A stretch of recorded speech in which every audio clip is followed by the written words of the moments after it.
Now, our postcard today isn't from some prison, because I'm not in prison. These are the massive south gates that were part of the original gates of the city of Gloucester, because that's our postcard today from historic Gloucester in Gloucestershire.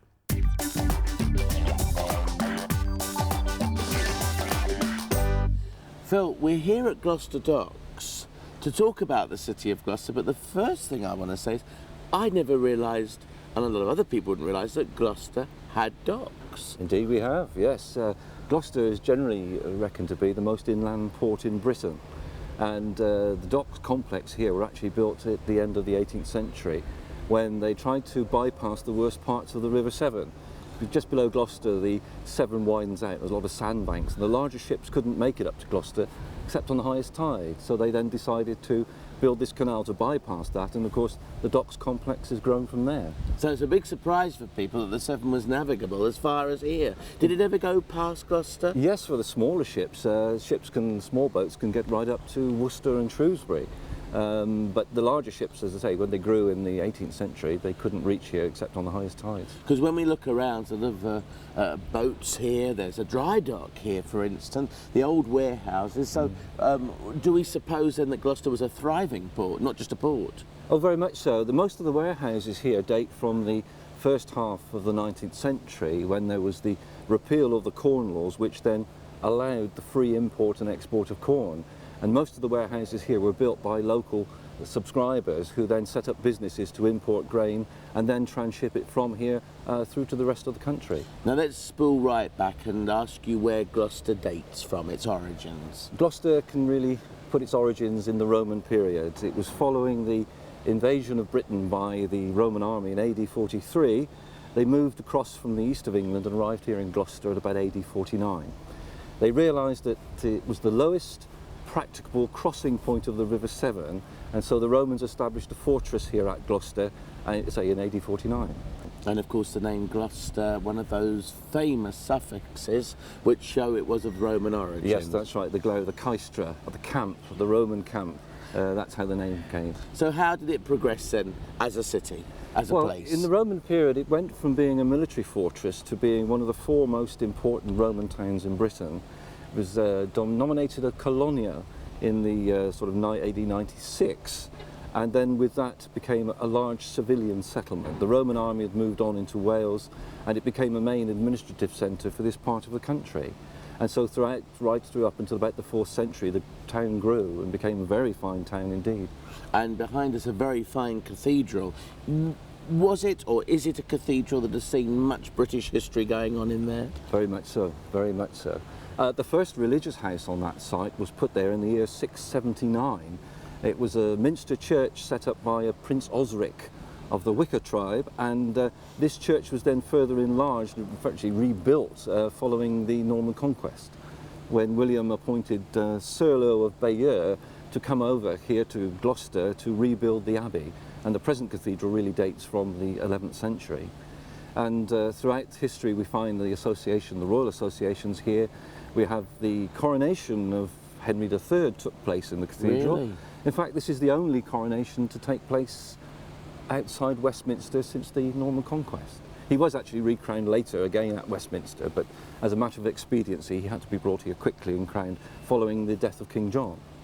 And also the cathedral itself is the burial place of King Edward II, who was murdered at Berkeley Castle. Rather horridly, if we very remember. horribly indeed, yes.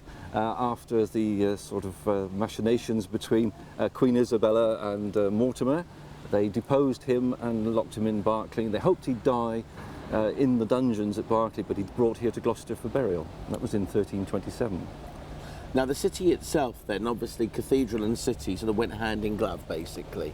The presumably the power of the church and the power of the city itself made Gloucester boom, thrive? Very much so. It owed its success, if you like, to its location. It was because it was this crossing point of the river. It was the gateway into Wales, and therefore most of the trade backwards and forwards had to come through Gloucester. You wanted to go to Wales, you would cross the river here. And so many merchants set up around this crossing and the town prospered. The abbey was a major force in the city, of course, but there were always shall we say, disagreements between the townspeople and the abbey, because the abbey, of course, not only being a religious establishment, was very much a sort of a large political and a very large business as well, and there were always frictions between the townspeople and the abbey. Dr. Foster went to Gloucester in a shower of rain. He stepped in a piddle right up to his middle and never went there again. Dr. Foster, did he exist?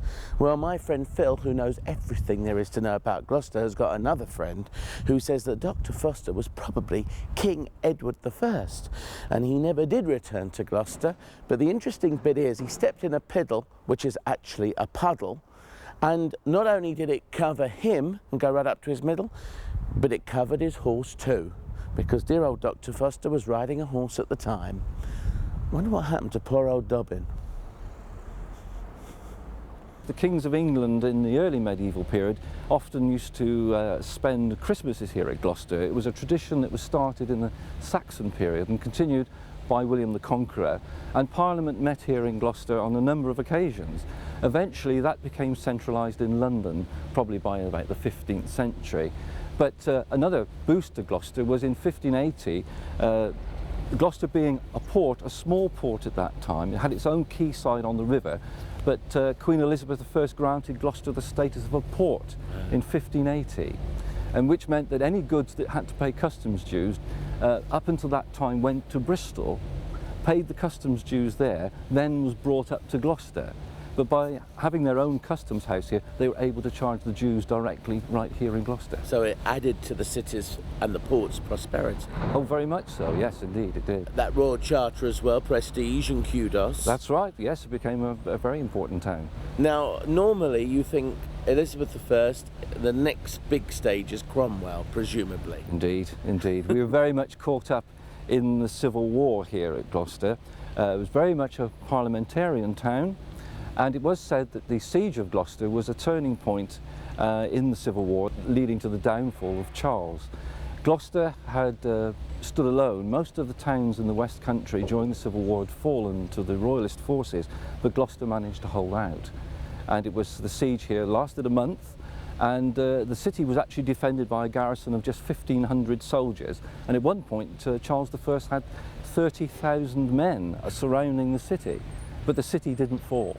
And there was an army raised in London. The train bands were gathered together in London, came off to Gloucester to bring the relieving force, and then the king had to depart very quickly. And so Gloucester managed to stay alone, shall we say, in this part of the country against the king. After that, is it Victoria, or did we get swept away here by Napoleon and Waterloo? In 1815 and around there? There was very little influence. The aftermath of that, of course, the Napoleonic Wars very much helped build the canal here, because there were so many, shall we say, redundant soldiers and military people that they were used as the labour for actually digging out the canal. Really? And the basin here. And if you look around the dock basin here, what is interesting is the whole of this was just dug out by hand, just with men using shovels and wheelbarrows. And it was a major undertaking, and a lot of the ex-Napoleonic veterans were actually employed on digging the canal here. Victoria, one of the great eras of British history. Yes. Gloucester and Victoria. We went to Reading, you know, for a postcard, and there's a statue of her with her back turned against the town. Oh, right. She snubbed Reading. Yes. What did she feel about Gloucester? She actually changed trains at Gloucester, because with the coming of the railways, we have at Gloucester the two railway companies met, which was the sort of Midland region and the Western region, and they both had different gauges. The trains ran on different width rails, but the two stations were close together, so anybody travelling from A to B often had to change at Gloucester.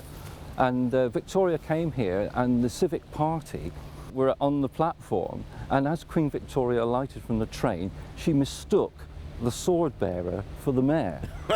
And she went up to the sword bearer, who was a wonderful local character, and she started to address him, and he looked straight in the eye and said, "Bait no man, be t'other."